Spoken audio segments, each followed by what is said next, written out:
Good evening to you. I'm Natalie Bomke in tonight for Don Hasbrook. And I'm Jeff Herndon. Tonight, a man of deep conviction and great courage is being remembered. Francis Cardinal George passed away this morning at the age of 78 after a long battle with cancer. Archbishop Blaise Supich called Cardinal George a man of courage who overcame many obstacles to become a priest. That courage continued throughout his service to the Catholic community, even as he battled the cancer that would eventually overcome him.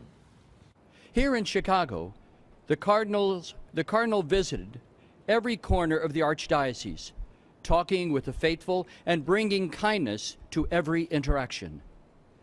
He pursued an overfull schedule, always choosing the church over his own comfort and the people over his own needs. And just moments ago, we received information on the Cardinal's funeral arrangements. They'll start with 2 days of visitation at Holy Name Cathedral Tuesday and Wednesday. Then all night Wednesday to 8 a.m. Thursday, there will be a vigil. The funeral is Thursday at noon. Cardinal George will be buried in his family's plot at All Saints Cemetery in Des Plaines. We have the full detailed schedule on our website, myfoxchicago.com. Tributes to Cardinal George are pouring in tonight. Mayor Emanuel said George led a remarkable life of faith and service. He lent his counsel to those in distress, his comfort to those in despair, and he inspired us all with his courage in his final days.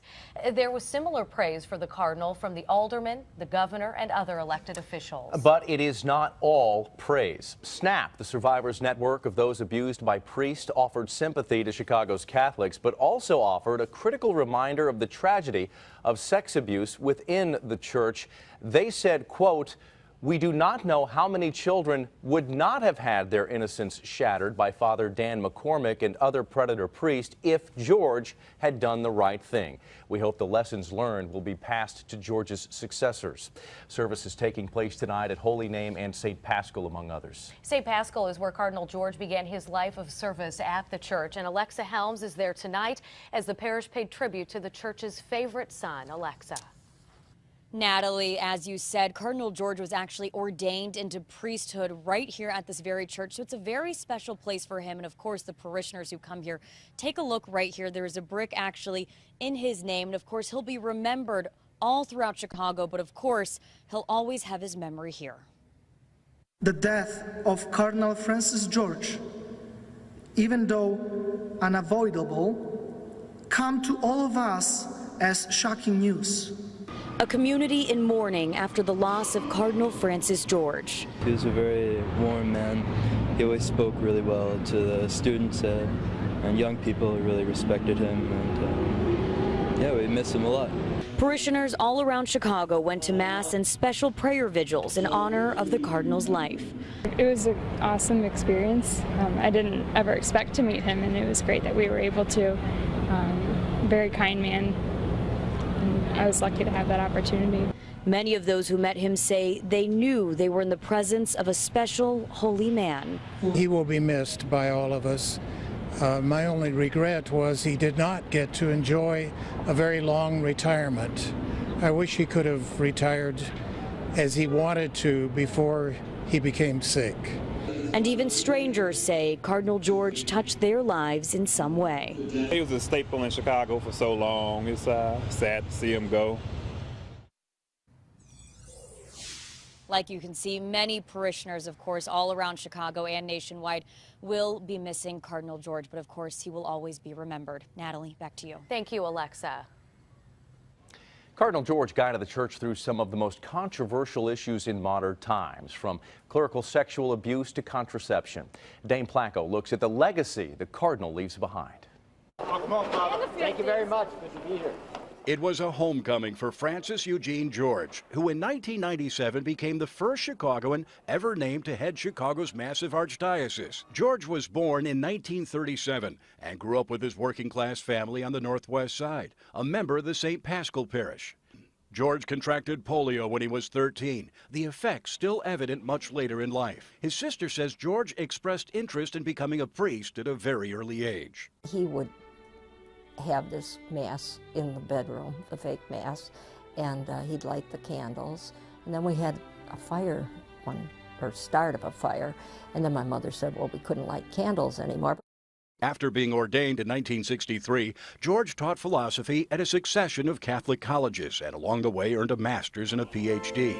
A 12-year assignment at the Vatican in Rome, followed by an appointment as Bishop of Yakima, Washington, then Archbishop of Portland, Oregon, led to George's return to Chicago. My first priority continues to be try to understand the situation in Chicago. It's a big church. Cardinal George took over an archdiocese faced with myriad problems, including declining membership and the closure of many Catholic schools. Church liberals criticized him for his hardline views on topics like the ordination of women. That's not negotiable, and it's not going to change. This isn't some quirk of an aging Polish celibate.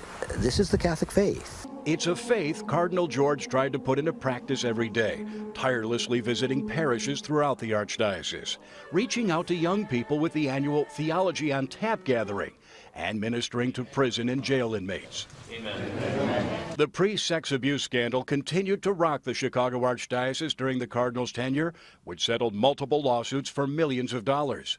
The Cardinal was criticized for his handling of pedophile priest Daniel McCormick. I want to take this occasion to apologize again for the sexual abuse of minors by some priests. In 2006, Cardinal George was treated for an aggressive form of bladder cancer. He also hurt himself during a fall. In 2012, the cancer returned in his liver and kidney, but was brought under control with chemotherapy, only to reappear in March of 2014. I guess one of the advantages of being seriously ill is that you hear your obituary before you've died. The Cardinal's cancer advanced and his condition worsened. In September, Pope Francis accepted Cardinal George's resignation and appointed Bishop Blaise Supich of Spokane to succeed him. In January, Cardinal George was honored by the Knights of Columbus and revealed he had stopped taking an experimental drug to block the cancer. They've run out of tricks in the bag, if you like. The normal treatments now have been exhausted, and that always leads to an attitude that says, well, I'll take the time I have as a gift and recognize that I can't take anything for granted. And in those final months, Cardinal George continued to teach us how to live while facing death. In one of his last interviews with Fox 32, he expressed curiosity about the end. I have no idea what it's like to die, so I'm not exactly afraid of it except to the extent that I'm afraid of anything that's unknown. And I'm curious about what comes next. While there are some that did not agree with many of Cardinal George's traditional conservative views, he will be remembered for his unrivaled intellect, tenacity, and resolve for the truth of the gospel and his obligation to it.